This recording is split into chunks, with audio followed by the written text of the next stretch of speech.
நம்ம பார்த்தோம் word of knowledge and word of wisdom.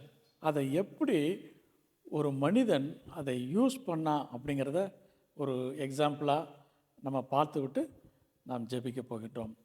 Mark எழுதிய சுவிசேஷம் 10ஆம் அதிகாரம் வசனம் 46 52. Gospel according to Mark chapter 10 verses 46 to 52. சத்தமா வாசிப்போமா?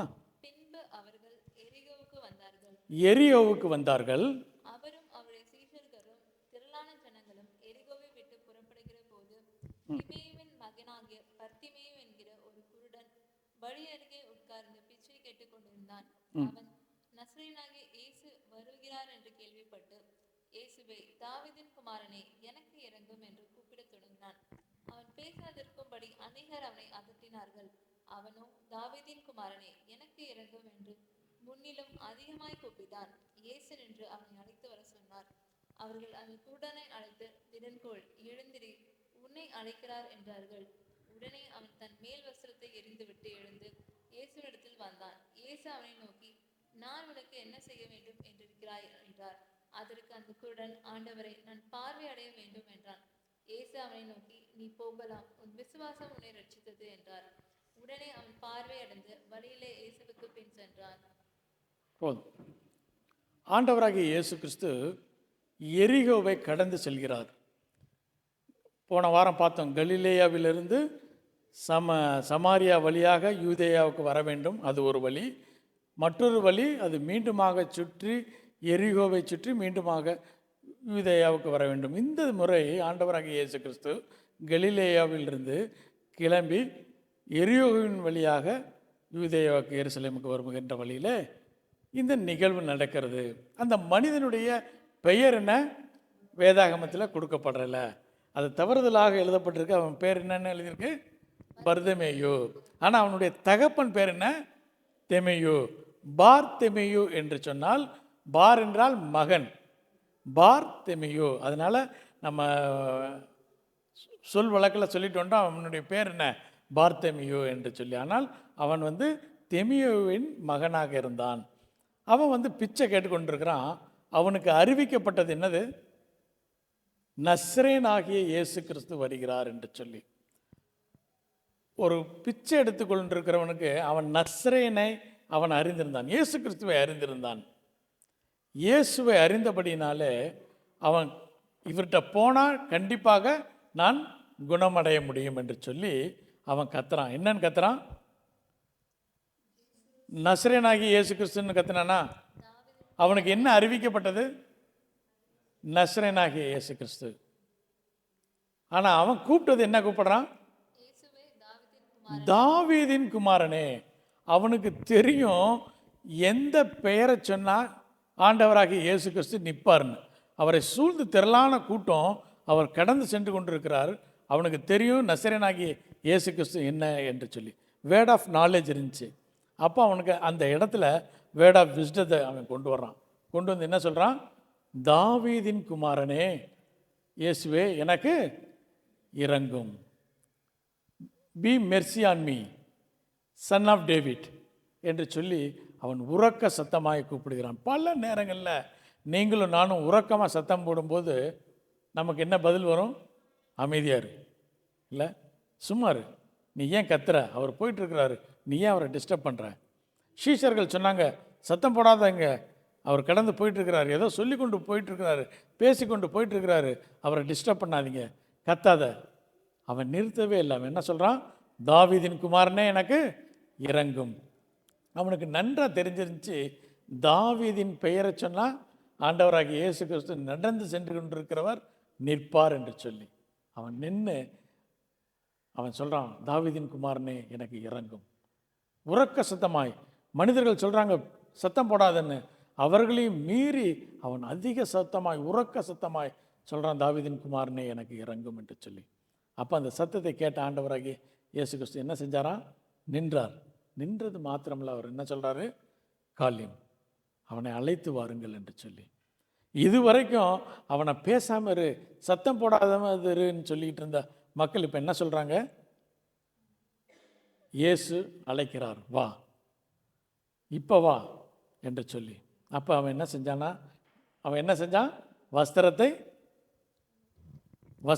படி மேல் வஸ்திரத்தை எறிந்து விட்டு. அநேக நேரங்களில் நம்ம நினைப்போம் மேல் வஸ்திரத்தை கழட்டினா ஒருவேளை ஷொட்டரை கழட்டிட்டான்னு. அந்த எரிகோவிலே ஒரு வழக்கம் இருந்தது. அங்கே பிச்சை எடுக்க வேண்டும் என்று சொன்னால் முதல்ல வந்து என்ன செய்யணும்? ரிஜிஸ்டர் பண்ணணும். உண்மையாலே இவனுக்கு கண்ணு தெரியலையா, உண்மையாகவே இவன் முடவனா அப்படிங்கிறத ரிஜிஸ்டர் பண்ணணும். ரிஜிஸ்டர் பண்ணால் அவனுக்கு என்ன கொடுப்பாங்க? ஒரு சால்வை ஒன்று கொடுப்பாங்க. அந்த சால்வையை போட்டுட்டு பிச்சை எடுத்தால் தான் அந்த வழியாக போகிறவங்க என்ன செய்வாங்க? அவனுக்கு கொடுப்பாங்க. ஒருவேளை அந்த சால்வை இல்லைன்னா அவனுக்கு காசு கொடுக்க மாட்டாங்க. ஏன்னா இது வந்து குவாலிஃபை பண்ணல அவனை. இவன் உண்மையாகவே நம்பகத்தன்மை உடையவனான்னு ப்ரூவ் பண்ணலவன். அப்போ அந்த வஸ்திரம் எதுக்கு வச்சுருக்கான்னா, அவன் குவாலிஃபைடு பெக்கர் அப்படின்னு காமிக்கிறதுக்காக அவன் போட்டு வச்சுருக்கான். அந்த இடத்துல அந்த வஸ்திரத்தை போட்டால் தான் அந்த வழியில் போகிறவங்க, ஓ இவனை வந்து அந்த ஆசாரியர்கள் பார்த்து இவன் உண்மையாகவே கண்ணு தெரியலன்னு சொல்லிவிட்டு இவனை சொல்லியிருக்காங்க, அதனால் இவனுக்கு என்ன செய்யலாம்? பிச்சை போடலான்னு போடுவாங்களாம். நம்ம தமிழ்நாட்டிலலாம் போனோம்னா பிச்சைக்காரங்க சும்மா உட்காந்துருப்பாங்க, கால் முடவன்னு சொல்லிட்டு. சாயங்காலம் எந்திரிச்சுன்னா எந்திரிச்சு நடந்து போயிடுவாங்க, இல்லை காலை மடக்கி வச்சு உட்காந்துருப்பாங்க. அப்படி இருக்கக்கூடாதுங்கிறதுக்காக இந்த எரிகோ மக்கள் என்ன செஞ்சாங்கன்னா, அந்த ஆசாரியனத்தில் போய் காமிக்கணும். அந்த ஆசாரியன் வந்து அந்த மேல் வஸ்திரத்தை, அந்த போர்வையை கொடுத்தோன்னா அந்த போர்வையை போட்டுட்டு தான் உட்காந்து என்ன செய்யணும்? பிச்சை எடுக்கணும். இப்போ இவனை குணப்படுத்தின வான்னு கூப்பிட்டாரா ஆண்டவராகிய இயேசு கிறிஸ்து? இல்லை. என்ன சொல்கிறாரு? மக்கள் சொல்கிறாங்க, அவர் உன்னை அழைக்கிறார். உடனே அவனுக்கு தெரிஞ்சிருச்சு, அவர் எப்படி எனக்கு சுகம் கொடுக்க முடியும் என்று என்ன செய்கிறான்? அந்த மேல் வஸ்திரத்தை வீசி எறிகிறான். அவன் நினச்சிட்டான், இனிமேல் ஐ டோன்ட் வாண்ட் திஸ், இந்த மேல் வஸ்திரம் இனி எனக்கு தேவை கிடையாது. என்னுடைய பார்வை நான் சரியாகும், சரியான உடனே நான் பிச்சை எடுக்க போவதில்லை, நான் மற்ற மனிதர்களைப் போல நானும் வாழ்வேன் என்று ஒரு விசுவாசத்தினாலே இந்த வஸ்திரத்தை தூக்கி போட்டானா. நீங்களும் நானாக இருந்தால் என்ன செய்வோம்?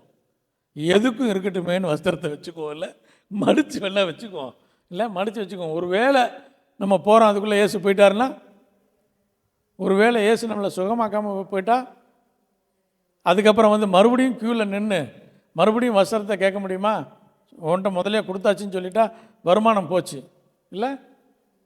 அவன் நினைக்கிறான், விசுவாசத்தோடு நினைக்கிறான், இல்லை நான் கூப்பிட்டது தாவீதின் குமாரன் கூப்பிட்டுருக்கான், தாவீதின் குமாரன் என்று சொன்னால் இயேசு கிறிஸ்து நிற்பார், அவர் அழைத்தால் நிச்சயமாக நான் குணப்படுவேன் என்று சொல்லி அந்த இடத்துல ஒரு டிசிஷன் எடுக்கிறான். இந்த மேல் வஸ்திரம் இனி எனக்கு தேவையில்லை என்று சொல்லி வீசி எறிந்து விட்டு அவன் இயேசுவை நோக்கி போகிறான். இயேசுவை நோக்கி போன உடனே இயேசு கிறிஸ்து ஒரு அருமையான ஒரு கேள்வி கேட்குறாரு. என்ன கேட்குறாரு? நான் உனக்கு என்ன செய்ய வேண்டும்? இந்த கேள்வியை பார்த்தா சில சமயத்தில் கொஞ்சம் சிரிப்பாகவும் இருக்கும். அவனே குருடனாக இருக்கிறான், வியாதியாக இருப்பான் ஒருத்தன், அவன் வந்து இயேசு கிறிஸ்துவை போனோன்னு நான் என்ன செய்ய வேண்டும் என்று கேட்பான். ஆண்டவராக இயேசு கிறிஸ்துவுக்கு தெரியும் இவன் சுகப்பட விரும்புகிறான். ஆனால் அவன் ஆண்டவராக இயேசு கிறிஸ்து அவனுடைய வாயிலிருந்து அந்த வார்த்தை வர வேண்டும், என்ன வேணும் என்று சொல்லி. ஒருவேளை வேறு யாராவது குருடனாக இருந்தால் என்ன சொல்லியிருப்பான்? ஆண்டவரே நான் கேட்குறவங்கெல்லாம் என்ன செய்யணும்? 10 குரோனா போட்டுகிட்டே இருக்கணும், 20 குரோனா போட்டிருக்கணும்னு கேட்டிருப்பான்ல. இந்த பக்கம் போகிறவங்க எல்லாரும் என்கிட்ட தான் முதல்ல, கூட இருக்கிற ஆட்களை காட்டிலும் எனக்கு ஜாஸ்தி எனக்கு கொடுக்கணும், எனக்கு அவங்க எல்லாத்து மேலே காட்டிலும் எனக்கு இரக்கம் வேணும்னு கேட்டிருந்துருக்கலாம். ஆனால் அவன் மேலான காரியங்களை தெரிந்து கொண்டான். அவன் சொல்கிறான், ஆண்டவரே நான் பார்வையடைய வேண்டும். இதுதான் word of knowledge and word of wisdom. அவன் அந்த காரியங்களை நஸ்ரேனை குறித்து அவன் அறிந்திருந்தான். நஸ்ரேனாகிய இயேசு கிறிஸ்து மேசியா என்று அவன் அறிந்திருந்தான். அந்த மேசியாவை மேசியா என்று கூப்பிட்டா பத்தாது, அந்த நஸ்ரேனாகிய இயேசு கிறிஸ்துவை நஸ்ரேனாகிய இயேசு கிறிஸ்து என்று கூப்பிட்டா அவர் நிற்க மாட்டார். அவர் நிற்கணும்னா என்ன சொல்லி கூப்பிடணும்? தாவீதின் குமாரனே என்று சொல்லி கூப்பிட வேண்டும். அந்த வேர்ட் ஆஃப் விஸ்டத்தை அவன் யூஸ் பண்ணுறான். தாவீதின் குமாரனே எனக்கு மனம் இறங்கும், be mercy my lord, son of David என்று சொல்லி கேட்டபோது ஆண்டவராகிய இயேசு கிறிஸ்து அவனை கூப்பிட்டு என்ன செய்கிறாரு? நீ பார்வையடைவா என்று சொல்லி. இந்த அருமையான மாலை வேளையில் உங்களையும் என்னையும் பார்த்து ஆண்டவராகிய இயேசு கிறிஸ்து கேட்குற ஒரே ஒரு கேள்வி, நான் உனக்கு என்ன செய்ய வேண்டும்? What do you want me to do for you? கண்களை மூடி இருக்கிற இடத்துல முடிந்தவர்கள் எழுந்து நிற்போம்.